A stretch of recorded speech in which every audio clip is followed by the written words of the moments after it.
All right.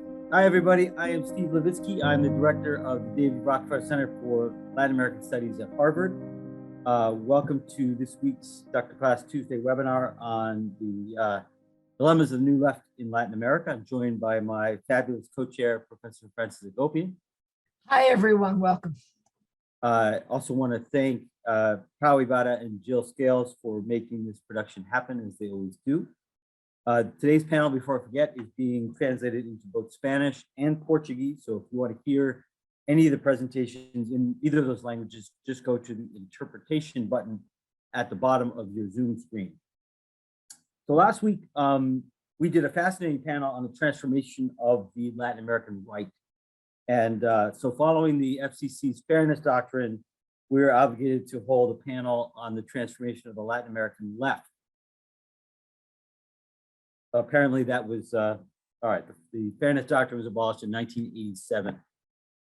Anyway, we thought it would be a good idea to hold a panel on the Latin American left, but specifically on the challenges that left of center movements in the region have in reconciling traditional material demands, which continue to be substantial in Latin America, with efforts to protect the environment and indigenous rights, which have become really core features of the 21st century left. Now, we sometimes sort of assume that redistribution and indigenous environmental rights go together, but in practice, they're often very much in tension with one another. And that became quite clear in Latin America in the previous decade, when left-wing governments in Venezuela, in Ecuador, Bolivia, and Chile benefited from an enormous, extraordinary mineral resource boom that was driven in many cases and to varying degrees by destructive extractivist practices. So how does the Latin American left, or how do left movements in the region reconcile red and green? And to explore that question, we are really, really fortunate to have three terrific scholars and observers of Latin American politics. I will introduce them in alphabetical order, and then they're going to speak in reverse alphabetical order. Our third speaker, but first to be introduced, is Marco Antonio Fernandez, who is a research professor in the School of Government at the Picq de Monterrey. He's a PhD from Duke University, and he specializes in political economy, especially education policy, decentralization, clientelism, and issues of corruption and good governance. He's currently doing research on the politics of education reform in Mexico, on the challenges of fiscal transparency in emerging economies, and an analysis of institutions and anti-corruption initiatives in Mexico. Dr. Fernandez has worked as an advisor in the Mexican Congress and Senate, the Office of the Presidency, and in the Ministry of Education in Mexico. Welcome, Professor Fernandez. Our second speaker and second person to be announced is Manuela Picq, who is a professor of international relations at the Universidad San Francisco de Quito in Ecuador, and a senior lecturer in the departments of political science and sexuality, women's and gender studies at Amherst College. Her work examines indigenous politics and sexuality in world politics with particular focus on Latin America. She's author of several books and articles, including Vernacular Sovereignties, Indigenous Women Challenging World Politics, that was published 4 years ago by University of Arizona Press. And her work, as many of you, I think, unfortunately know, her work at the intersection of scholarship, journalism, and activism led to her being detained and expelled from Ecuador under the government of Rafael Correa. I think it was in 2015. In 2021, Dr. Picq led the electoral campaign of presidential candidate Yaku Perez for the indigenous party Picq in Ecuador, and we're especially interested and excited to have her here because, at least in my view, Picq has been one of Latin America's most innovative parties in seeking to reconcile red and green issues. So, Dr. Picq, thank you very much for joining us. Finally, Thea Riofrancos is an Andrew Carnegie Fellow right now, and also Associate Professor in Political Science at Providence College. Her research focuses on resource extraction, renewable energy, climate change, green technology, social movements, and the left in Latin America. She's author of the outstanding book, Resource Radicals from Petronationalism to Post-Extractivism in Ecuador, that was published in 2020 by Duke University Press. She's also co-author of A Planet to Win, Why We Need a Green New Deal, which was published by Verso Books in 2019. And she's currently writing a book entitled Extraction, The Frontiers of Green Capitalism. Dr. Riofrancos' work has appeared in Perspectives in Politics, in World Politics, as well as diverse outlets as diverse as the New York Times, the Washington Post, Foreign Policy, The Guardian, Dissent, NACLA, and Jacobin. Dr. Riofrancos, thank you for taking the time to join us during your research lead. We really appreciate it. So each of the panelists will speak between 12 and 14 minutes, which should give us a good half an hour or so for Q&A. If you have questions for our panelists, we would love to receive them. Just send them through the Q&A function at the bottom of your screen. You should feel free to submit questions at any time during the panels, and Fran and I, after the three presentations, will organize the questions and present them all, as many as we can, to the panelists. As always, we'll be recording today's seminar. It'll be available on the Dr. Klaas YouTube channel shortly after this session. That's all I've got to say. So we're going to lead off with Professor Riofrancos. Thanks so much, Steve, for the warm introduction. And I'm really excited about this panel and was happy to be able to participate before I depart for Chile, where I'll be seeing some of these tensions play out, but also I think some of the inspiring progress that's been made on some of these points as well. So I'm going to give, in hopefully the exact amount of time that I'm allotted, a bit of an overview. I'm going to start with some recent history. I'm going to bring us into the present. And both of those I'll stay sort of broad, and then I'll zoom a little bit in on Chile and Ecuador in particular, two places I happen to know better, but I'm also really excited to learn from the panelists about other contexts. To begin, I'll kind of cover a little bit of the ground that Steve did in his introduction, but I just want to emphasize it because I do think the recent history is quite important to analyze what is happening now and also what the future might bring. So as of course, I'm sure all the participants in this room are aware, these issues of red and green tensions, between environmental but also indigenous rights commitments on the one hand, and on the other hand, commitments to equitable, broad-based, and redistributionist development on the other hand, really came to a fore in the first pink tide, right? It's an open question whether we're witnessing a second pink tide, but we certainly witnessed a first one beginning at the turn of this millennium. And that context was a contradictory one. So on the one hand, we had a bunch of progressive and left-wing governments of varying ideological commitments, but shared future of being on the left, elected at once to the point when, as in Levitsky's co-authored volume indicates, we had 2/3 of Latin American leftists living under left-of-center governments, right? So that height was in 2010. At the same time, we had a global commodity boom driven in large part by China's industrialization, fueling demand for primary commodities and raw materials. So leftist governments that were elected were sort of caught in between two kind of paths. One was there were clear political and economic advantages to doubling down on extractive sectors, right? There were high prices, high demand. Governments had leverage to renegotiate contracts. These had political benefits for these governments. They were able to spend on social services, on public infrastructures, on all of these investments that their bases or some of their constituencies had demanded for many years as an alternative to neoliberal austerity, right? So that's the political and economic benefits of the extractive model of development. On the other hand, and as we're discussing very clearly today, there are major downsides of this this model of development.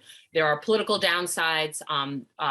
Really important part of the bases of the social and political bases of these governments were directly harmed by this extractive model of development. So we have indigenous and campesino communities, especially in rural areas, that bore the brunt of the rapidly expanding extractive frontier as new oil and mining projects were developed, right? So the protest of those groups fueled intra-left tension and conflict. And in some cases, very dramatically, like in Ecuador, and we'll talk about this, I think extensively today, really created outright division among the left. And I in my book that Steve referenced, refer to this as kind of two different leftists confronting, or two different leftisms confronting one another. One is this more traditional resource nationalist left, that sees the problem with resource extraction being primarily one of ownership. So you insert the state more, you redistribute the revenues. That's one path. And then the second was this growing and proliferating, and now in this moment, a really expansive set of movements that adopt an anti-extractivist position, right? So they outright oppose resource extraction, regardless of who the owner is or the state versus firm, ownership mix. They oppose them for the devastating impacts on the environment, also on planetary climate, as well as on indigenous rights to territory and cultural integrity, right? So that conflict issues from this really interesting historic moment, roughly 2000 to 2014, but it reverberates in the present, right? So I think the question that Steve is posing is, do these tensions, have they deepened? Are they at the same place as they were previously? Have there been maybe progress made in transcending or renegotiating these two desirable goals, right? Of lifting millions out of poverty and reducing inequality on the one hand, and also protecting the environment and enforcing indigenous rights on the other hand, in the context of commodity dependent and rather economically peripheral governments in a sort of global sense. So there's a new crop of pink tide. We can call them pink tide. I'm not wedded to that term. Leaders around the region.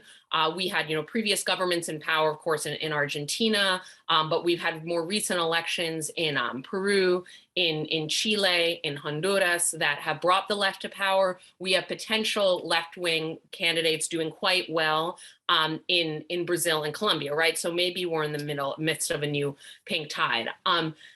Will these same tensions reverberate again? I think that's the question. So as I see it, there's a big question facing these governments, the current ones and the potential ones that will come into power in the future, which is, will we double down on this extractive model of development? We are in the midst of a commodity boom of sorts right now. It's a kind of a different commodity boom structurally than the prior one. But there are opportunities to invest in these sectors and kind of do the same, let's say, as the prior pink tide governments did. Or are we going to pivot to what critical intellectuals and social movements call a post-extractive model instead of the extractive model, and invest in a green, care-centric, renewable energy, expanding social spending, but not doing so through extractives? Are we going to kind of inaugurate a new model of development? And, I would say that it's not clear which way the new pink tide is going. There are a couple of, from the environmentalist perspective, there are a couple of promising strides that have made. The government of Xiomara Castro in Honduras has banned open pit mining, building on precedents doing the same in El Salvador and Costa Rica. Gustavo Petro, who's running for president in Colombia, has proposed a really interesting idea of an anti-fossil fuel alliance that would include Colombia, but also other governments. I'll come back to Chile in a moment, but there are some interesting strides being taken there as well. At the same time, the governments that are coming to power in this moment face really difficult conditions on the economic front. Latin America was the most devastated region in the world economically in terms of the effects of the pandemic and lockdowns. So they're coming out of a historic recession. There are really limited government revenues for that reason. So there's real incentives, unfortunately, for governments to go the sort of easy route in terms of extractive sectors, right? Those extractive sectors, meanwhile, are booming, not in the exact same way they did previously. I won't get into the weeds of the macroeconomic front, though I'm happy to in the Q&A if we want to. But there are booming sectors, copper, unfortunately, oil and gas right now, lithium, a variety of sectors that are key exports for Latin American countries are booming right now. So they could take that same extractive path. And again, I think we're really at a crossroads, which is why this conversation is so interesting. I want to flag quickly before briefly ending on the Chile and Ecuador examples, that these governments also face real political constraints, right? That none of them have real legislative majorities. They are mostly operating under divided governments. There are also really high expectations of voters for turning the economy around and addressing, of course, the continued public health crisis. And there's also a really savvy right wing that has learned ways of using procedure and so-called lawfare to limit what progressives can do in office, right? So it's a difficult situation. I don't think we should underplay that.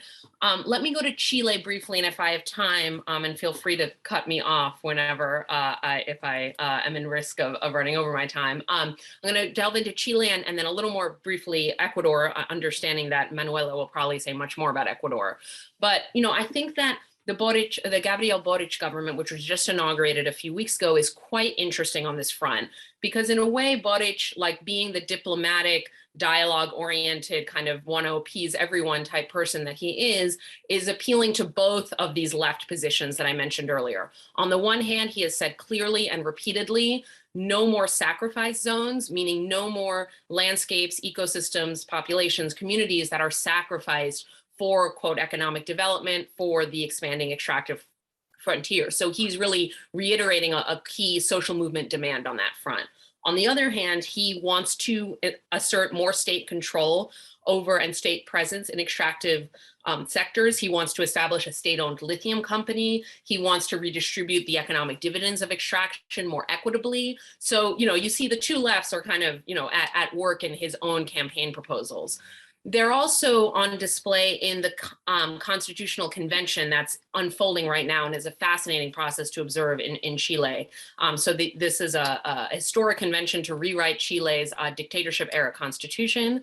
And it looks like it's going to be among the more progressive constitutions of the world, of which several other Latin American countries maybe can also lay claim to, along with South Africa. There's a lot of really interesting proposals coming out, and two that are important for us here.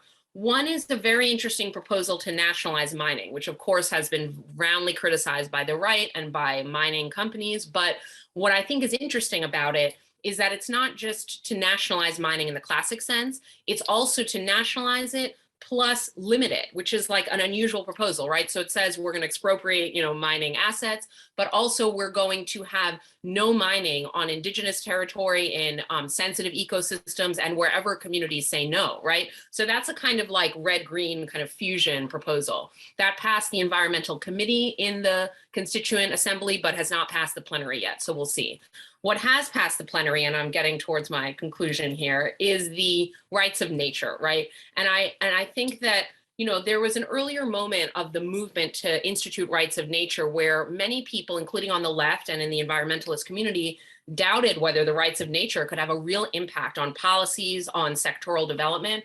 And it's clear from Ecuador that they can actually have a real impact. So I think it's very promising that the plenary, the whole Constitutional Assembly, has passed a rights of nature provision in the Chilean Constitution. Of course, the Constitution itself still needs to be ratified, but that's still very promising that they've done so. And I want to just reiterate my point about Ecuador before I turn it over to the other panelists, that recently the Constitutional Court in Ecuador has upheld the right of nature and also the rights of indigenous consent in a number of really important rulings that bar mining in the protected Los Cedros forest, that bar any extractive activity on COFAN territory, and require affirmative and substantive consent on the part of indigenous communities for any oil or mining projects in the entire Ecuadorian Amazon, right, which is where a lot of these extractive deposits are located. So, and then just recently, the first country in the world to recognize the rights of nature of a specific wild animal. So the Constitutional Court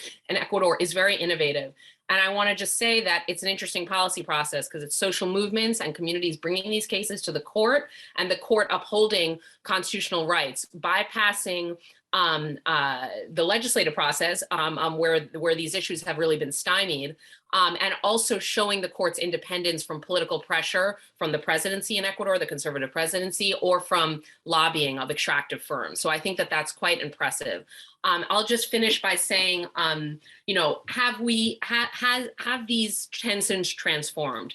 I don't want to be overly optimistic because I think these tensions are still deeply rooted in left debates and in different programmatic approaches across different national contexts. But I do think there have been a couple of lessons learned, and I'm just going to say two. One, lessons learned, I mean, from the prior pink tide and how divisive these arguments got. I do think that to some extent, not enough, and certainly not enough according to militant environmentalists and indigenous critics, but to some extent, the current crop of leftist leaders at least has more rhetoric on environmental and indigenous rights, if not more actual like policy substance on them. So I think that that's good. I think left movements have really inspiring and amazing how much they have innovated on their tactics, directly engaged the courts, been innovative in their protest tactics, have not let off the pressure at all. I think that's quite impressive. We haven't really seen demobilization is what I'm saying, either when the right was in power really, or now that the left is back in power. And I think, there's a little potential room in some of these contexts for dialogue between left governments and left movements on these thorny issues, because I think both are really committed to keeping the left in power, let's say, rather than a return to the right. And so, I think there's some lessons learned, but I don't think the tensions are transcended. So I'll leave it there and turn it over to my fellow panelists. Thanks. Staying on the theme of Ecuador, second speaker is Manuela Picq. Hi, thank you for this conversation. I think it's a very important conversation because Latin America has had so many leftist governments, diverse and in different scopes and scales across the region, that the region really is at the forefront of thinking the left globally. So I think it's an interesting panel, not just to think Latin America, but to think what the left is capable of and in which direction it's moving globally. So that being said, let's move back to the starting point of the conversation is the first pink tide. I don't think we're in a pink tide now, but right, the first arrival of the left to the region with Lula and Evo Morales and the Kirchners and all of that wave of leftist governments in different, more democratic and more authoritarian forms. I think there's one thing that's very important to clarify is that, to go back, Steve, to your opening comments, is that there was no redistribution under the left, very limited social policy. Now that we look back, I'll just give one example from Bolivia. Evo Morales, who was probably one of the most celebrated leftist governments in terms of redistribution and what he embodies in terms of indigenous peoples reaching the high corridors of power. In his last term, 80% of social spending went into extractivism, right? So when we're thinking about redistribution under that new left of almost a decade ago now, right? But that wave was self-proclaimed leftist. In practice, there were very limited achievements in terms of redistribution, structurally speaking, right? And that's why, as Thea says, here we are after the pandemic with the most destroyed region in the world, right? By the COVID economic austerity. So if we look at today, I think there are two green tides, right? Or we can talk about green tides with an S, because the environmental tide, or indigenous water defender, rights of nature tide, is allied with the Marea Verde. What we call green tide in Latin America is a feminist tide for reproductive rights for women. And that tide has been extremely powerful, from the protest in Chile in 2019 to the protest in Colombia, to putting people into government, right? One of the particularities of the Chilean Constituent Assembly is that it has the same number of men and women designing the new constitution. And that is the result of women mobilizing for decades, but especially the last few years, very successfully in this Marea Verde.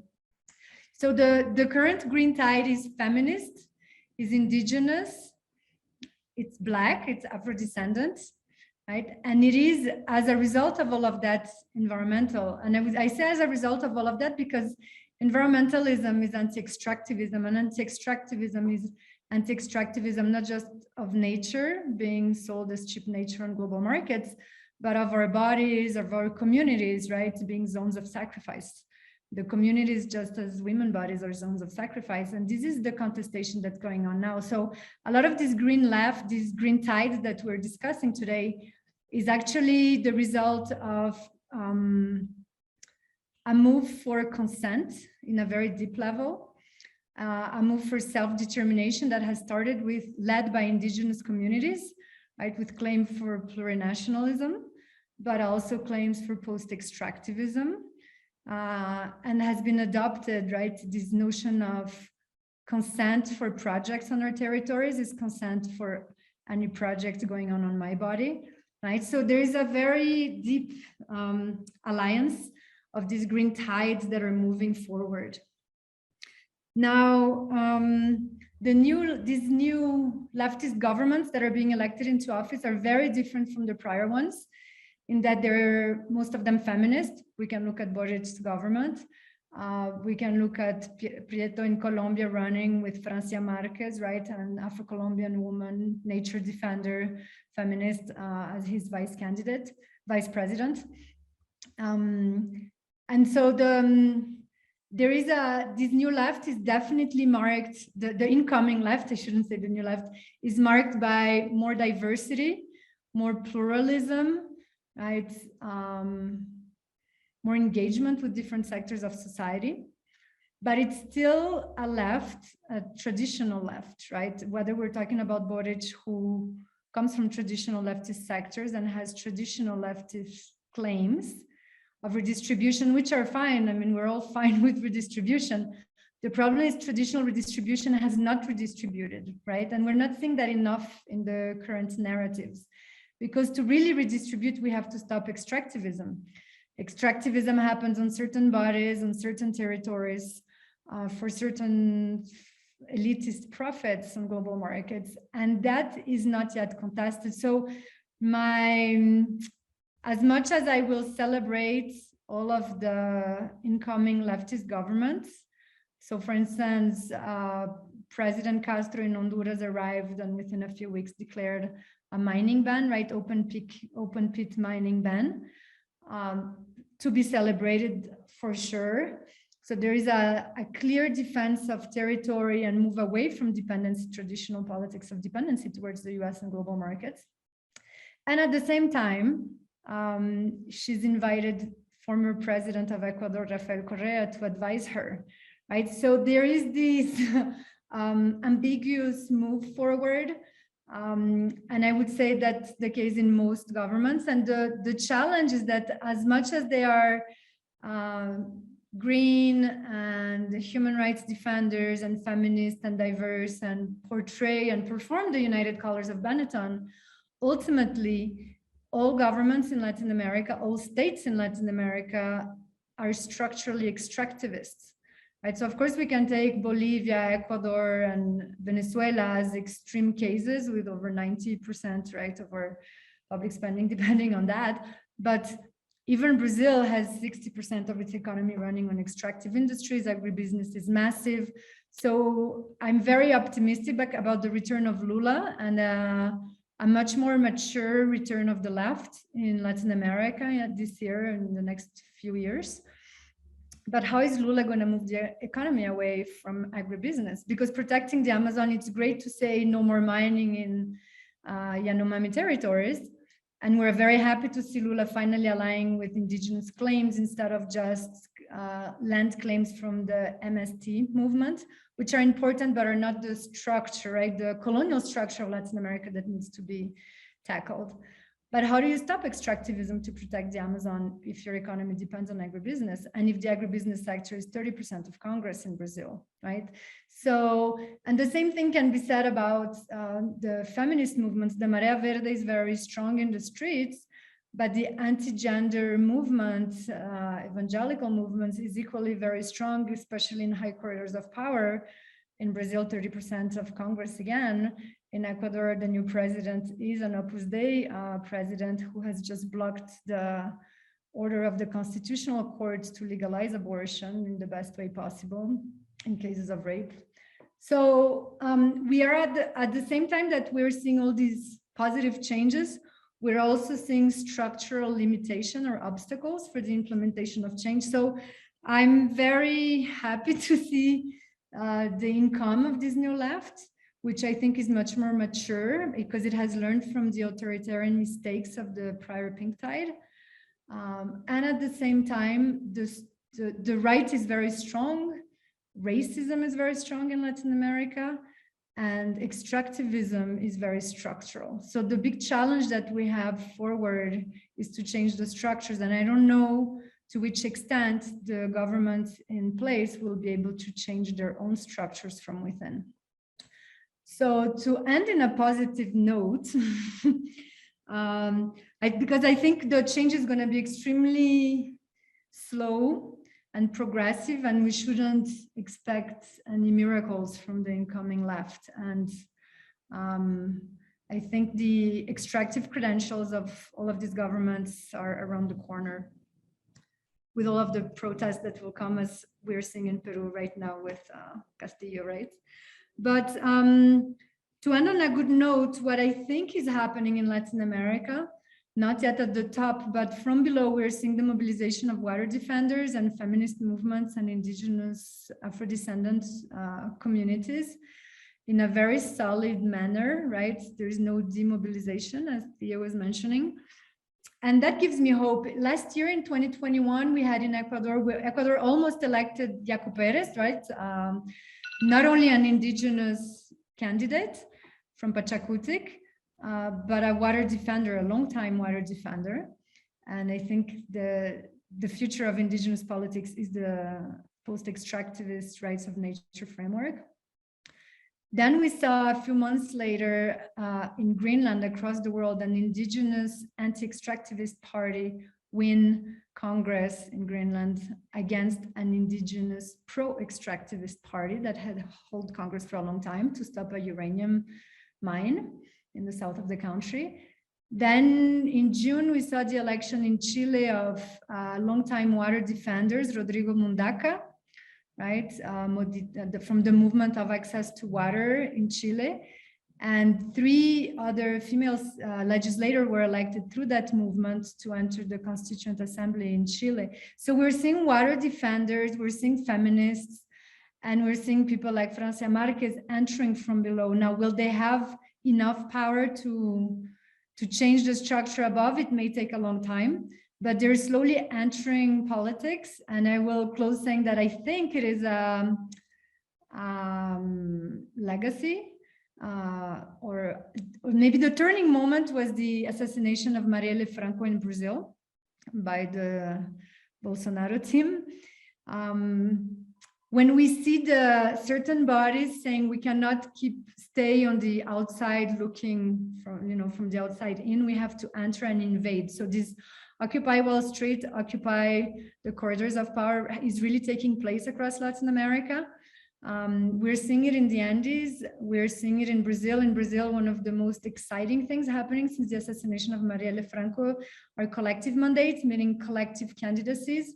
Instead of running as individuals, collectives are running as 3, 4. The Bancada Activista in São Paulo has 9 candidates, like 9 members, and they're running together. They're legislative offices, right, deputies' offices. And this is changing the very essence of what it means to do politics, of what it means to govern, right, as a collective, not as an individual. So to which extent are collective movements able to enter politics is going to define where this new left, incoming left, is going. Great, thanks. On this point about the extent to which the incoming left is feminist, that's certainly true in some places, certainly not true in other places. I think of one of the countries I know best, Peru. President Castillo is many, many things, but feminist is not one of them. Another case where that is an open question is Mexico. And our next speaker, Marco Fernandez, is going to talk about the Mexican left. Thank you so much for the invitation. Thank you to the Center for Latin American Studies for the opportunity to put together an analysis of what's going on in Mexico.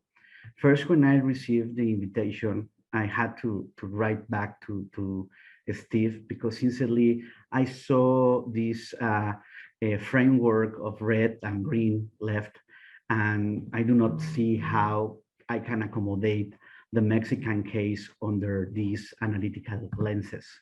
Because on the one hand, when we observe the rival on this landslide victory of López Obrador 3 years ago, yes, there are some policies that could be identified in these programmatic traditional left-wing governments, such as, for example, the push in order to change the labor law and promote that workers could finally vote to select their leaders, something that was unprecedented in the case of the way that Mexican corporatist structures had worked so far. Yes, we have to recognize that he has increased the general minimum wage in a relevant way. But then suddenly we begin to observe, for example, the way that many of the social programs have been implemented. And then you begin to question what kind of left we have.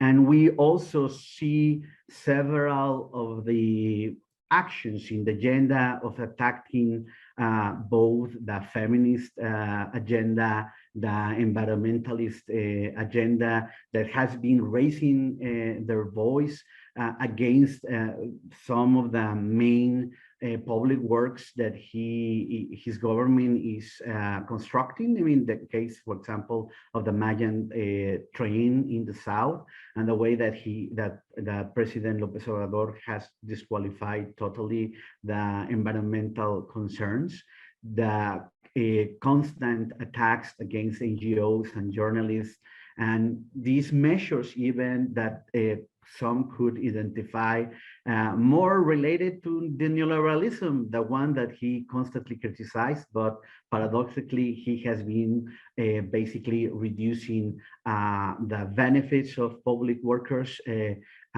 this established promotion of austerity measures in order to finance his major public works, such as the aforementioned Mayan train or the New Mexico airport.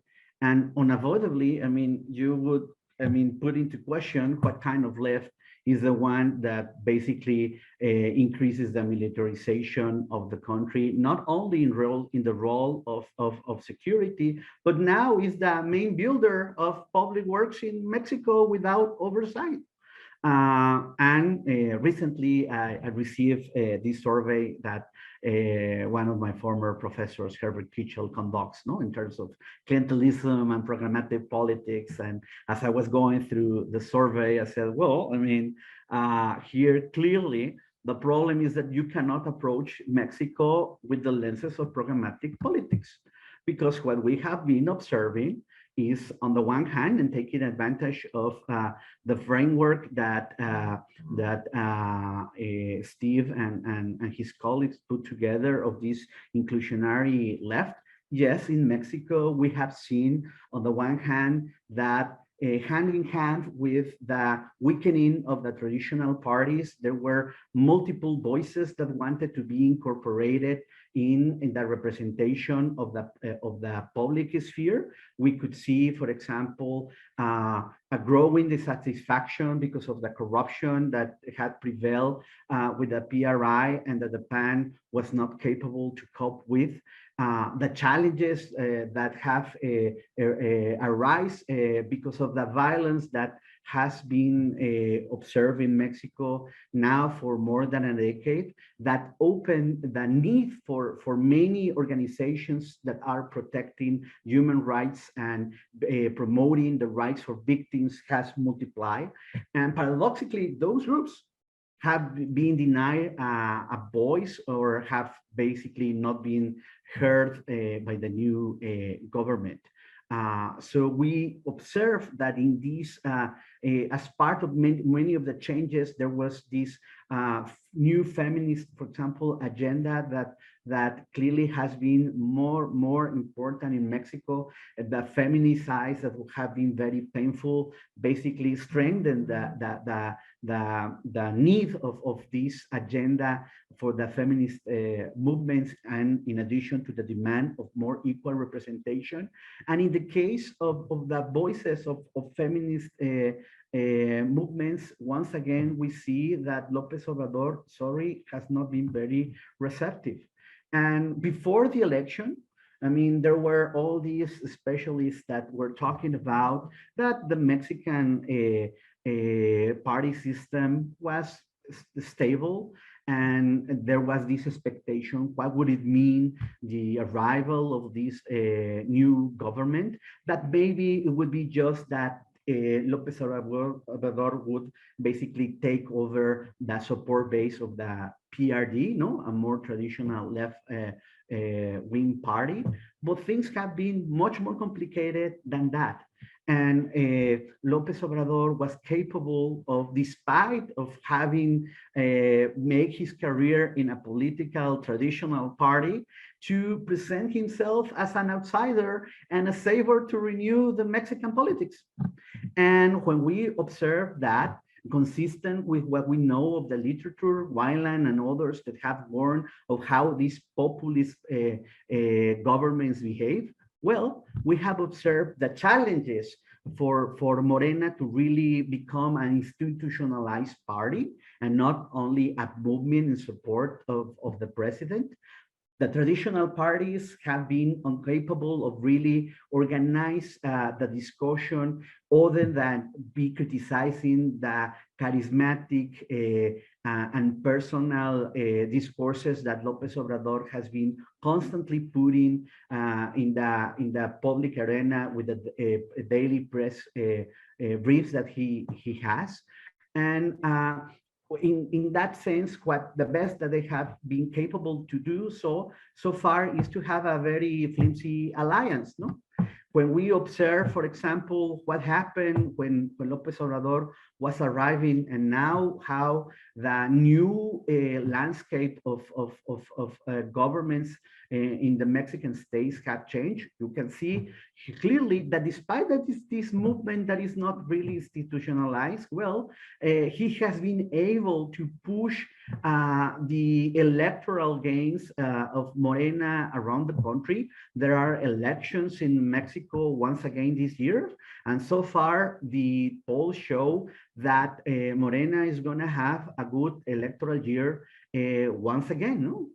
And we observe, yes, this populist rhetoric with these clientelistic networks that basically were brought from the PRI and the PRD into the new Morena structure. And I was saying that, I mean, that's why I was uncomfortable with the analytical lenses that we were providing, because when I see, for example, the austerity measures that he has implemented, well, I mean, these are totally contrary to what you would expect, particularly because the ones, for example, in the case of the government officials that have been affected the most with cutting the benefits are the ones that are in the low levels of the bureaucracy, okay? And as hand in hand, we have seen, as I've mentioned, this growing role of the military that, as you can see here in the slide, they keep a high percentage of support among Mexican citizens, despite that there are multiple signs, not only of human rights violations that have been documented by different scholars, by my colleagues, Guillermo Trejo and Sandra Ley and others. I mean, yes, that has been happening, but also now we are observing that in terms of the main projects for the administration, these are the ones that are building those projects, and they have done it with a lack of transparency, on the arguing the national security argument to avoid to make transparent the contracts that they have exercised. And as you can see here, the amount of budgets that they have been under the hands of the military has been growing substantially, okay? And even President López Obrador recently established a presidential decree to force basically public entities in the federal government to speed up the authorization of all projects. I mean, without taking any environmental impact, for example, no. Those are nuances. No, I mean, let's speed up the process for those projects built by the Mexican government. And the only one that is built for the Mexican government is the military, okay? And you see, I mean, one of the traditional expectations, I remember reading a long time ago when I was a grad student, France's work, you would expect redistributive expenditure, no? Well, let's see the case of the scholarships. And as you can see here in the scholarships that he has been saying, I increase substantially the scholarships. Well, these are regressive scholarships. I mean, in contrast to the scholarships that we observe with Oportunidades, the new scholarships Benito Juarez have increased in hands of those segments of the populations that are richer in Mexico society. I'm not going to go through the details of this, but basically here summarizes a project that we're working on that shows basically that in terms of this idea of I'm going to give without intermediaries expenditure to, for example, parents associations. So they decide how to construct and rebuild schools because that way we're going to avoid corruption. That is just, sorry, a good discourse, but even the Auditor General has shown not only that there are huge problems of lack of transparency, but precisely that the federal workers working for the Workers' Ministry, la Secretaría del Bienestar, are the ones that are working as brokers and forcing the parents' committees to contract the public works of reparations for schools with certain providers with a threat that if they do not do so, they will just get rid of the funds for the schools. Okay? So here, my colleague Eugenio Sanchez has shown, for example, that in comparative terms, unfortunately, Mexico is the one that is highlighted here as one of the most affected in the economy. That is on the left here on the left slide. And in terms of the funds provided by the authorities to try to handle with the situation of COVID, well, see which is at the beginning of the graph, Mexico. I mean, contrast with other Latin American countries, and basically all of them are in a better shape than Mexico. Okay, and despite this, I mean, we have to acknowledge that President López Obrador keeps a high approval presidential rate, and even he has been capable of convincing the public that he himself, I mean, yes, there could be the uncomfortable family members that have been shown to commit crimes, I mean, corruption felonies, the latest, his oldest son, but I mean, he himself is considered by the Mexicans as an honest figure, okay? So, but the Mexican public is still critic. I mean, they basically give him a failing grade in two of the key issues that he precisely promised that he was going to address, such an improving the economy and once and for all, trying to establish the rule of law and provide security to the public. That has not happened. Just to briefly, before I finish, on the one hand, we are observing, yes, a growing polarization. As recently, Jaime and Francisco Cantú shown, I mean, in the case of Latin America, what we have observed is an increasing negative partisanship. And that is also very clear in Mexico. The number of people that identify positively with a party has reduced. The people angry that they will not vote for the traditional parties has increased substantially, and López Obrador has benefited precisely of that anger. So far, I mean, he has held majorities, although there was a warning sign in the intermediate election because he saw a reduction in the number of congressmen and women for the 2021 election. But at the same time, we're observing what Hagar and others have called this backsliding, no? And clearly, what is very concerning, and that's why I said, well, I mean, sorry, this is not a left. I mean, this is a populist agenda. That's why he's going against the National Electoral Institute. Basically, yesterday he announced that he's sending initiative to elect popularly through electoral vote the electoral authorities that are in charge of organizing the election, and that he will push for the reduction of PR congresswomen and men. Okay, so what we observe in the case of Mexico, on the one hand, I hope that I could bring better news, but sincerely, I don't see how to find them, because you would expect that a left that really is a traditional one in the programmatic terms would have been pushing for a redistributive agenda with a tax reform, something that so far Morena and the President López Obrador has denied to do so. There is clearly the traditional parties have not been able to take advantage of all the mistakes that the President López Obrador has committed in office. We observe a deepening in the erosion of the party system. Unfortunately, the challenge of insecurity and the influence of organized crime in the political arena, in the daily life of Mexico's citizens has not abated, but increased.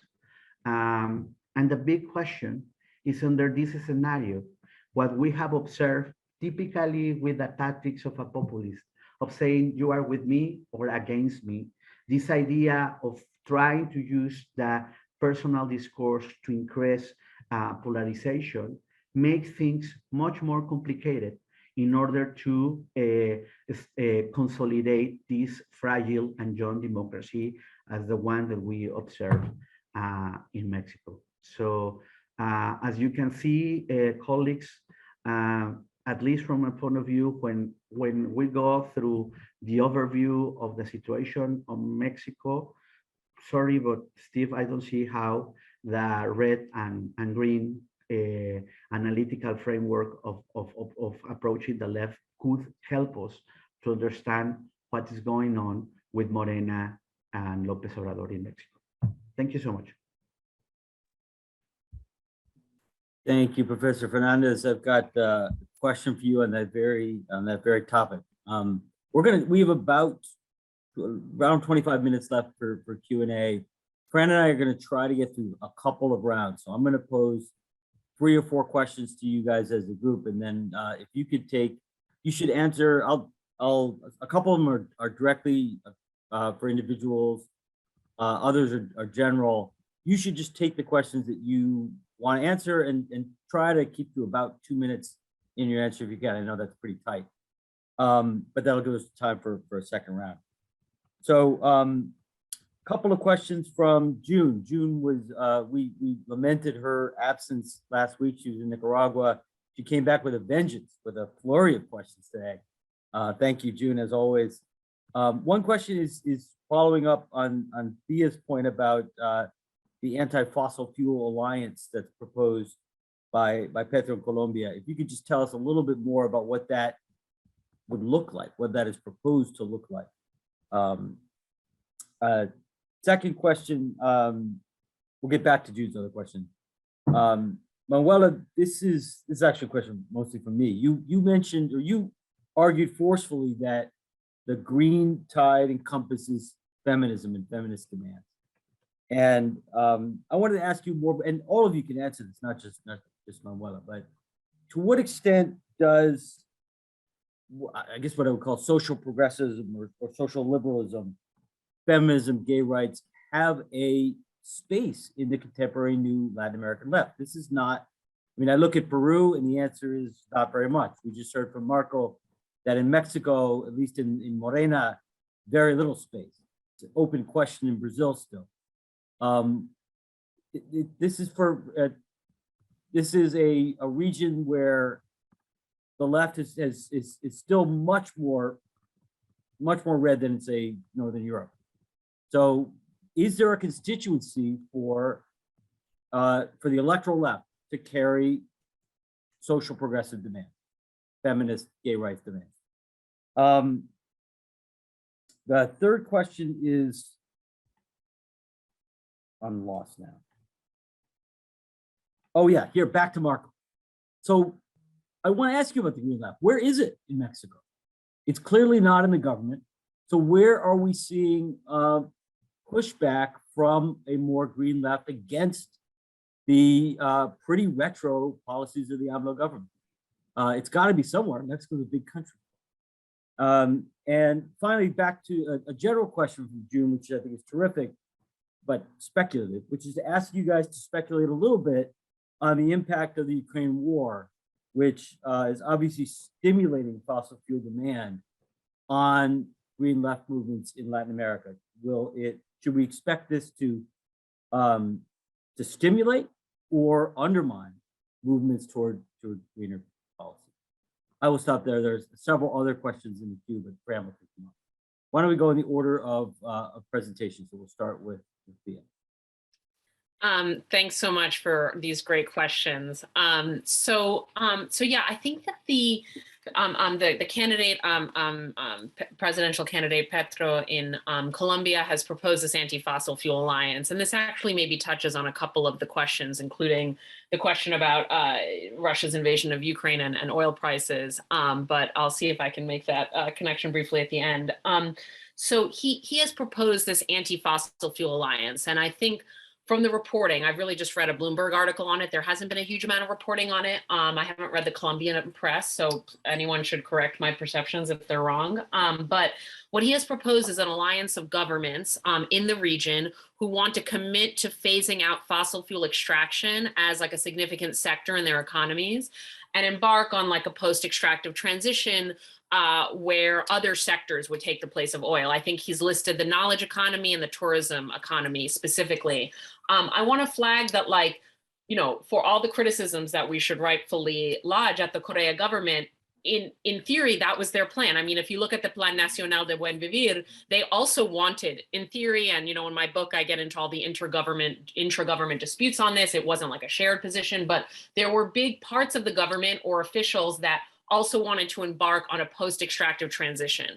The problem is, and Manuela hinted at this, I think, or said it explicitly in her comments, you know, where do the revenues come from to invest in the non-extractive sectors? And I think this is a real issue. I don't think we should just say like, oh, it can't happen, or like, you know, or just kind of dismiss it out of hand. Like, really, we need to kind of think about, as, you know, environmentalists, as leftists, like, what is the fiscal structure of this transition? And I think that's a challenging question. And, you know, that points to me to something that I think Petro's move is in the right direction, but maybe we would even want to get to a higher scale beyond the region, like a global scale. The reason I say that is because I think that, you know, what is so challenging is in one country to suddenly come up with the revenues from non-extractive sources to invest in a new type of economic model. I think we do really need to bring back the discussion about global redistribution, about what a global Green New Deal would look like, about what it looks like for the global North to pay its fair share, right? I mean, it's just hard in a cash-strapped environment to undergo a paradigm shift economically. And I think we need to talk about unequal economic and unequal ecological exchange and think about what this would look like globally. And the very last thing I'll just say on Petro and on the Anti-Fossil Fuel Alliance is I do think it's very inspiring to me, and in a way gets at some of the discussions Steve was just leading around feminism and other topics, that Petro has chosen his running mate, and it's Francia Marquez, who's a Goldman Environmental Prize winner for anti-mining activism, an Afro-Ecuadorian movement leader, right? And so he's really like putting something behind this idea that he's going to lead like an environmentalist administration, and that running mate pick, I think, was a big policy signal. So a couple of scattered thoughts on that point, and I'll turn it over to the panelists, other panelists. Thanks. Manuela? So 2 points. The first one on echoing Thea's comments. It's not just that there is no money, like where do we get money from to go green? Is that there was no effort to get money from anywhere else, whether it's Correa, Evo Morales, Chavez, Lula. I mean, even Mujica was celebrating extractivism, right, as a form of development. And that's development upon whose bodies and whose territories. Everywhere in the region, under the left, there was a reprimarization of the economy, whether it's Brazil, Ecuador, or Bolivia, right? Everywhere the left reprimarized the economy, meaning they increased the dependency on the export of raw commodities. So there was no effort to create any possibility of green. And then, you know, what Marco was saying in Mexico, the same happened in Ecuador, where there was the constitution saying, oh, higher education is universal and free. And then with the other hand, the government put an entry exam that de facto limited the access and the scholarships, and it's only the elites who can enter university. Today, we have 54% of people who apply to university who are unable to enter university, right? So on the left, which leads me to my second point, I don't know what was leftist in the left, right, beyond the narrative of the left. And I think the case of Peru, right, what you're saying, Steve, what is really left in Castillo's government remains to be seen. But he refused to sign the Escazú agreement, right? So defense of water defenders, nature defenders, human rights defender, no. And then of course the anti-gender, anti-feminist is high up on the profile. So you're completely right on that one. I never thought about Castillo as a leftist government or the emerging left, even though he does portray himself as a leftist government.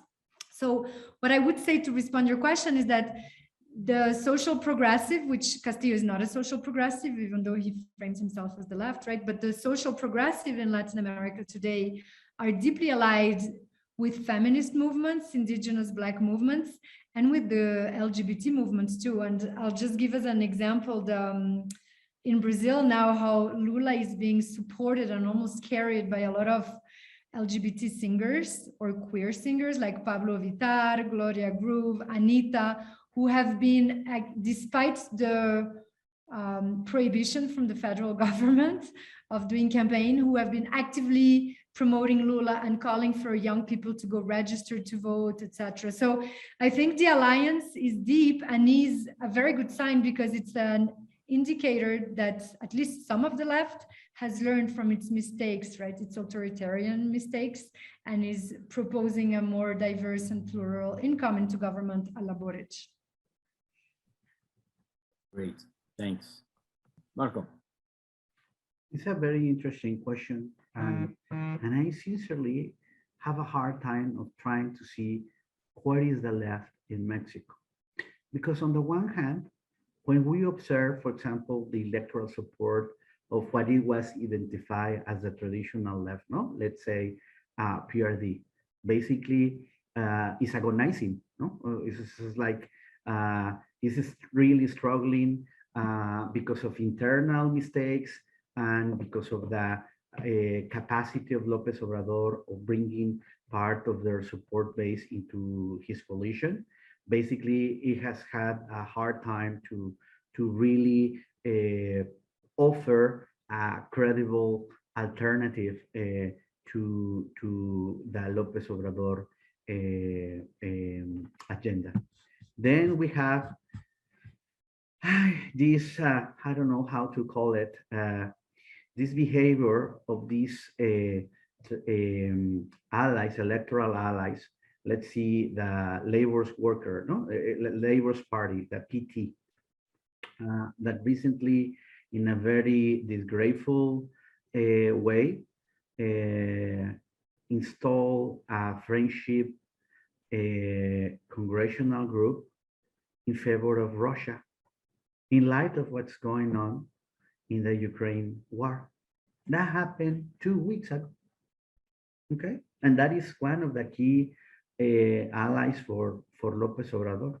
López Obrador himself has refused to establish a strong stand against Russia. I mean, I didn't see the daily brief of today, but I would be surprised that there would be a strong statement against what we have been discovering in the last 2 days of what happened in Ukraine right now. One of the things that I observe is that there are alternatives such as Movimiento Ciudadano, that on the one hand has this discourse of progressive and precisely in a certain way oriented with a left-wing leaning policies, no? At least that's the way that they have campaigned in Mexico City, that they are the real progressive ones. Well, in Mexico City, they have a massacre. They didn't win anything. They have no electoral support. And in the two governorships that they have, that they are important governorships, Jalisco and Nuevo León, you observe signals, at least in terms of social policy, that are more lean toward the right, no? So the discourse of campaigns, the being progressive, is contradicted with many of the policies that they are pushing forward as government. So here the puzzle, I think that in order to make advance in the agenda of studying parties in Mexico, is precisely your question. Like, where are the left-leaning voters going to? Because we know, I mean, we can put together some pieces. I mean, I think that the work that I mentioned by Jaime and Cantu recently is very important, because on the one hand, yes, negative partisanship has grown substantially in Mexico. Okay, so no way I'm gonna vote for PAN, or gonna vote for PRI, or gonna vote for PRD. But at the same time, I mean, López Obrador, building on the anger that citizens have, has pushed the traditional manual of the populist. And as you and others, Haggard and others, Wayland, etc., have been showing, with this discourse, I mean, it's very hard that we're gonna have a consolidated party. I mean, that's why it's called a movement. Even in its own name, Morena is a movement, no? It's not a political party. Finally, there is one thing that I want to retake from Manuela's comment. And it was a question also that I saw about what's going on oil. Well, similar to the situation that she described, López Obrador is betting on fossil sources. He doesn't care about global warming. He bets on this nostalgia of the past, of the strength of the national state oil company. And this is why, paradoxically, I mean, a government that claims primero los pobres, no? First the poor, as a slogan, has established a series of policies cutting benefits to the least the least favored in the society, to finance these public works that are associated to this nostalgic development model. So this is why, I mean, I don't see in a very optimistic way what's happening in Mexico. I think that the next government, that probably will be from Morena, would not have escapatory to implement a fiscal reform, a tax reform, because there is no way to continue financing all these beneficiary programs that he has expanded, given the current state of public finances. And the last point that is also important to recognize, what López Obrador has done is basically be capable of forcing many of the big businesses that not used to pay their taxes to try to be in good terms with the tax authority in Mexico. That's it. Okay, I turn the baton to Fran for a final round of questions. Okay, this is what we have 6 minutes, guys. And so this is what we call the lightning round. The director teaches, and we really need to close in 6 minutes. So we have another rule at Dr. Class, which is when Santiago Arria asks questions, we also ask because they're always so good. But I have a couple of my own, so I'm just going to try to weave them together. So first is whether we have two lefts or three lefts. And I ask this because we have issues. We have a basket of issues that is distributive and a basket of issues that are about environmentalism, extract, and so on, but indigenous rights. But is there a process dimension as well? And Marco's presentation made this particularly vivid in talking about the way AMLO might have a traditional distributive platform, but this is hardly what we would think about as a participatory, representative. This is sort of old-fashioned clientelism imported into Morena. And even the governors, even brought the governors into Morena in order to do this. And so this isn't the PT that brought in church groups and participatory democracy. So this is sort of my frame. This is nothing that you need to answer, but within this, Santiago asks what you see going on with party organization. And this to me struck me as a very interesting question. Are we seeing loose coalitions in the making? Are we seeing growth of, are we seeing a strengthening of left party organization?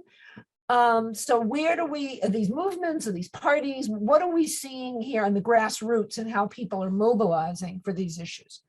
My second comment is that we have noticed this distinction between the red left and the green left, but no one talked about which way this was going to go. How do you see, which side do you think is going to come out on top where and why? And you can just talk about one country, or you're going to have 30 seconds to answer this, but I wanted to toss that out there.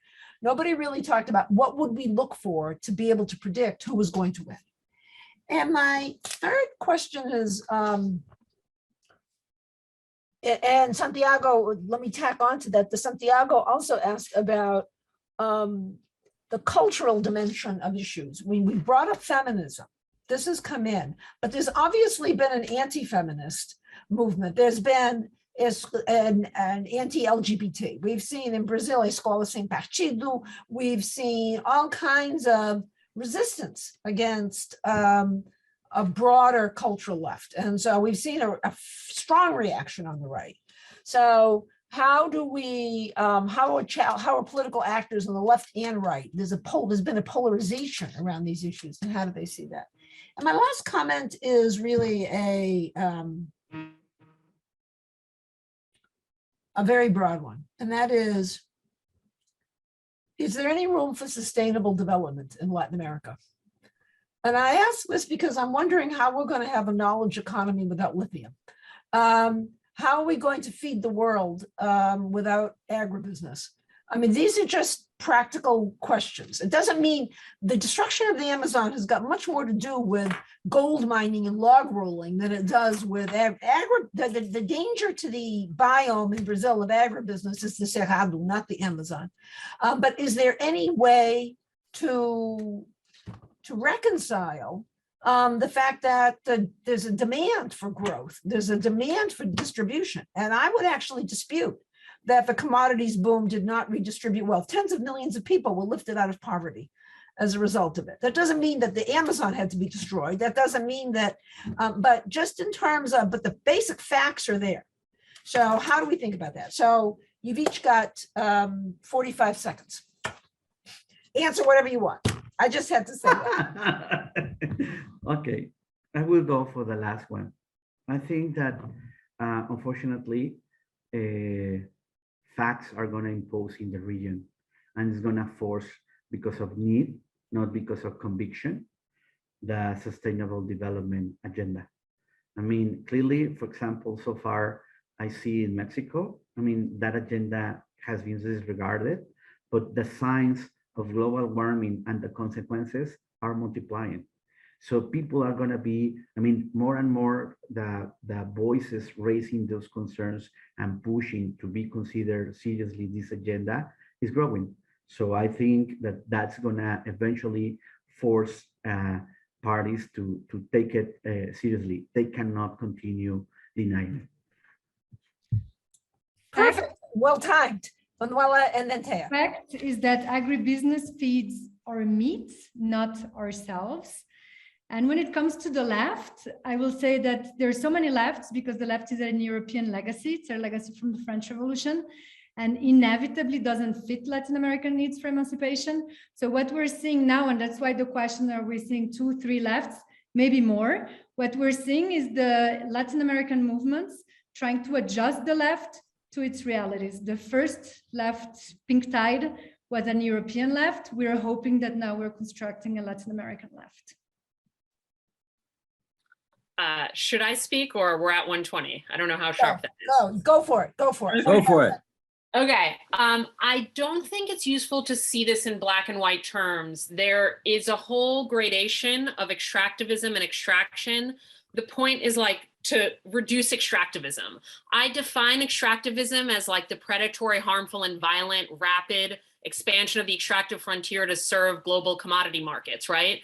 That doesn't mean that all extraction would immediately be eliminated, but it means thinking differently about the overall structure of the economy. For me, and I'll end here, that cannot be done at the scale of one country on the margins of the world system. That needs to be done with regional coordination that involves movements and progressive politicians, and with the participation of the global community and the global north in broader forms of redistribution that can't emanate domestically alone. And I just want to say, I agree with Manuela about needing to have a new fiscal structure for the state that is like taxation or other things. The problem is the right does a coup or revolts whenever you do that, right? So there are real political constraints that we need to think programmatically, strategically about what is the order of operations, what risks are taken first, and also how can more global forms of redistribution fill the gap. So I will end it there. Thanks, Thea. Many, many thanks to Marco Fernandez, Manuela, Picq, Thea, Riofrancos for taking time out of your busy schedules and sharing these terrific insights. I've learned a lot and really appreciated the conversation. To all of you, join us next week. We have Harvard Academy scholar Christopher Carter speaking on, and if you haven't heard Chris, he's a really, really smart, interesting guy, is speaking on his forthcoming book, States of Extraction, the Emergence of Indigenous Rights in Latin America. We look forward to seeing you next week. Take care. Thank you. Thank you so much.